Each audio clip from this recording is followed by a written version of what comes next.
Século XVIII. Enquanto as 13 colônias britânicas na América do Norte lutavam para sobreviver. Enquanto os futuros Estados Unidos eram apenas vilas dispersas, pobres, isoladas. O Brasil era a joia mais valiosa do mundo ocidental. Vila Rica, hoje Ouro Preto, era uma das cidades mais ricas e populosas das Américas. Mais rica que Boston. Mais populosa que Nova York. Mais sofisticada que Filadélfia. O ouro brasileiro não apenas enchia os cofres portugueses. Ele sustentava a economia europeia inteira. Financiava a reconstrução de Lisboa. Pagava exércitos, erguia igrejas que até hoje nos deixam de boca aberta. O Brasil do século XVIII era potência econômica. E os Estados Unidos? Ainda nem existiam. Mas aí você olha para hoje e vê o contrário. Os Estados Unidos, superpotência global, maior economia do mundo, referência em ciência, cultura, tecnologia. O Brasil, eterno país do futuro, violência, corrupção, burocracia, miséria, potencial desperdiçado. O que aconteceu? Como é que a colônia mais rica do século XVIII virou o país que nunca deu certo? Te ensinaram que foi por causa da escravidão, ou da colonização de exploração, ou da geografia, mas isso é meia verdade. Porque os Estados Unidos também tiveram escravidão, também foram colônia, também enfrentaram guerras. A diferença não está no ponto de partida, está nas escolhas que fizeram pelo caminho.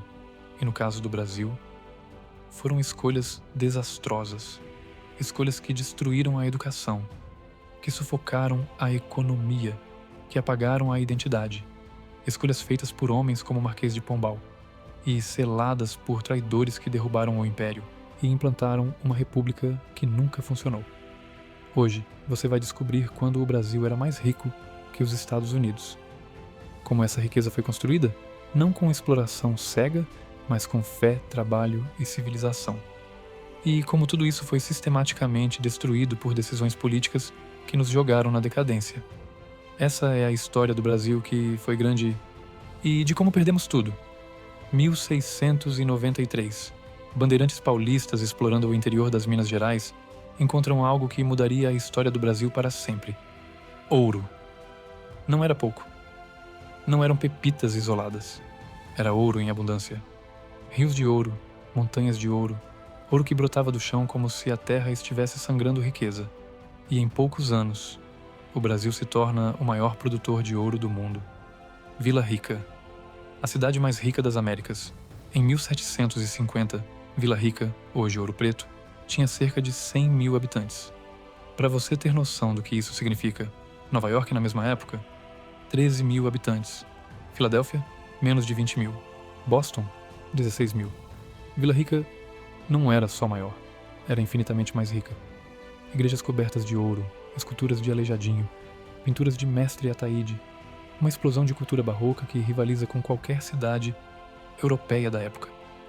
Enquanto isso, as 13 colônias britânicas, casas de madeira, igrejas simples, economia agrícola básica. O Brasil não era periferia, era centro, a riqueza que sustentava a Europa. O ouro brasileiro não ficava só no Brasil, ele ia para Portugal, e de lá irrigava toda a Europa. Estima-se que mais de 800 toneladas de ouro saíram do Brasil no século XVIII. Esse ouro reconstruiu Lisboa após o terremoto de 1755, financiou guerras europeias, sustentou a Revolução Industrial Inglesa, através dos tratados comerciais entre Portugal e Inglaterra. Encheu os cofres do Vaticano.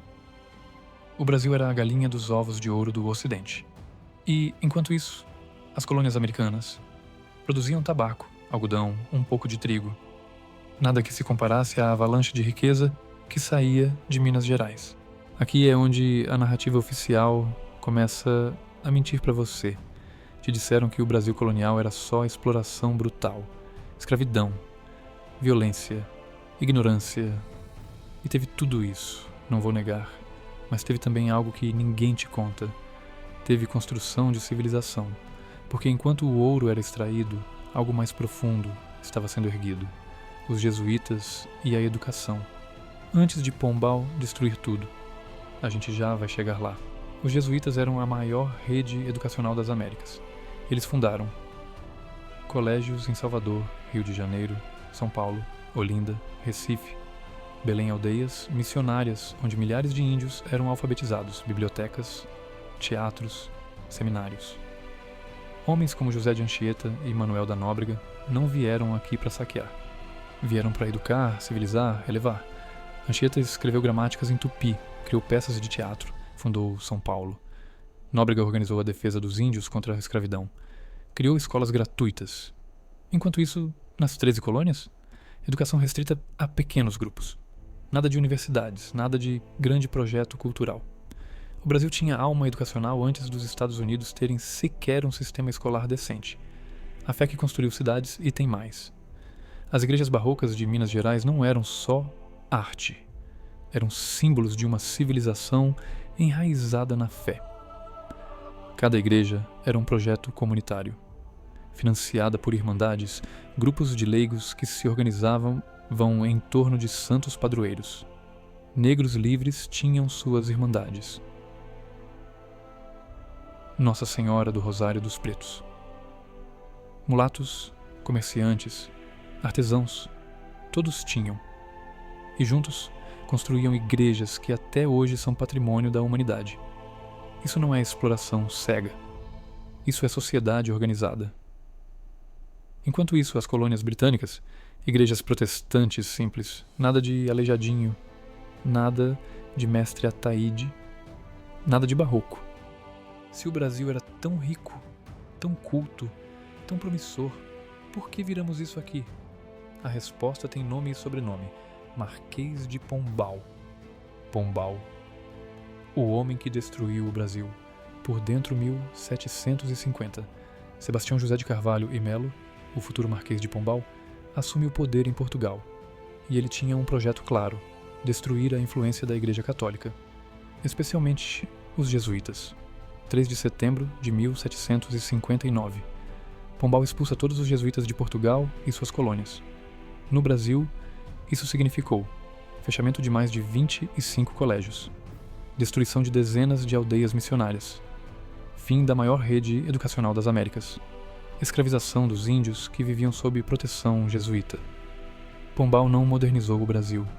Ele destruiu o Brasil, fechou escolas e chamou isso de progresso. Criou uma burocracia sufocante que existe até hoje. Proibiu que índios falassem suas próprias línguas. Confiscou propriedades da igreja e entregou para seus aliados. E o pior, o Brasil nunca se recuperou. Porque quando você destrói a educação de um povo, quando você esmaga suas instituições mais sólidas, quando você troca a ordem orgânica por controle burocrático, você não cria progresso, você cria decadência. Enquanto Pombal destruía o Brasil por dentro, as 13 colônias estavam fazendo o oposto. Em 1776, elas declaram independência. Mas não param por aí. Criam uma Constituição, 1787, que limita o poder do Estado, protege a liberdade individual, garante direito à propriedade, descentraliza o poder, federalismo real. Enquanto isso, veja o Brasil, submetido a um Estado absolutista controlado de Lisboa. Os Estados Unidos investem em educação descentralizada. Harvard, 1636. Yale, 1701. Princeton, 1746. Enquanto isso, e o Brasil? Sem universidades. Pombal destruiu o sistema jesuíta e não colocou nada no lugar. A primeira universidade brasileira? 1920. Enquanto os 14 Leoa já tinham dezenas. Os americanos constroem uma cultura de trabalho, propriedade e liberdade. O Brasil? Burocracia, privilégios, clientelismo, herança pombalina. Bloco 5. A queda final. A república que nunca funcionou, 15 de novembro de 1889. O golpe que derrubou Dom Pedro II e que selou o destino do Brasil. O Império Brasileiro, com todos os seus defeitos, tinha moeda forte, economia em crescimento e respeito internacional, um imperador sábio, justo, amado pelo povo. Mas os republicanos não queriam Pedro II, queriam poder total. E conseguiram. Mas o que entregaram? A República Positivista trocou a cruz da Ordem de Cristo por Ordem e Progresso, lema de Auguste Comte, filósofo ateu. A monarquia constitucional por ditaduras militares e oligarquias. A educação católica por ensino laico e depois marxista. a identidade brasileira por nada. E desde então, o Brasil nunca mais foi o mesmo. Enquanto os esvazios consolidavam sua ascensão, o Brasil entrava em decadência permanente. Revoltas, golpes, inflação, corrupção, violência. E tudo começou quando destruímos nossas próprias raízes. Deixa eu colocar isso de forma bem clara. Brasil, século XVIII. Estados Unidos, século XVIII. Maior produtor de ouro do mundo. Economia agrícola básica, Vila Rica. 100 mil habitantes, Nova York. 13 mil habitantes, rede jesuíta, 25 mais colégios. Poucas escolas, sem universidades, barroco monumental, Aleijadinho, Ataíde. Arquitetura simples, funcional. Centro econômico do Ocidente. Colônia periférica da Inglaterra. Brasil, século XXI. Estados Unidos, século XXI. Violência endêmica, superpotência militar, educação falida. Melhores universidades do mundo, burocracia sufocante, economia dinâmica, empreendedora, corrupção institucionalizada, instituições sólidas com todos os defeitos. País do futuro. Há 100 anos. Maior economia do planeta. O que mudou? Não foi destino. Não foi geografia. Foram escolhas políticas. Fim. O Brasil era mais rico que os Estados Unidos. Não é teoria conspiratória. Não é revisionismo barato. É fato histórico. Mas perdemos tudo. Não por acaso, mas porque destruíram sistematicamente tudo o que nos fazia grandes. A fé, substituída por laicismo estéril. A educação, destruída por Pombal, nunca reconstruída. A monarquia, derrubada por traidores republicanos. A tradição, apagada em nome de um progresso que nunca chegou. E hoje? Hoje você vive num país que não sabe quem é, que rejeita suas raízes, que cospe em sua história, que foi ensinado a ter vergonha de si mesmo. Mas e se eu te dissesse que ainda dá tempo, não de voltar ao passado, mas de resgatar os princípios que um dia nos fizeram grandes? Educação, fé, tradição, identidade. Os Estados Unidos não são melhores porque Deus gosta mais deles. São melhores porque não destruíram suas próprias fundações. O Brasil pode ser grande de novo, mas só se aprendermos a lição mais difícil. Você não constrói o futuro destruindo o passado. E talvez, só talvez, reconhecer que o Brasil já foi incrível seja o primeiro passo para fazer ele voltar a ser. Compartilhe essa história, porque apagaram ela dos livros, por uma razão.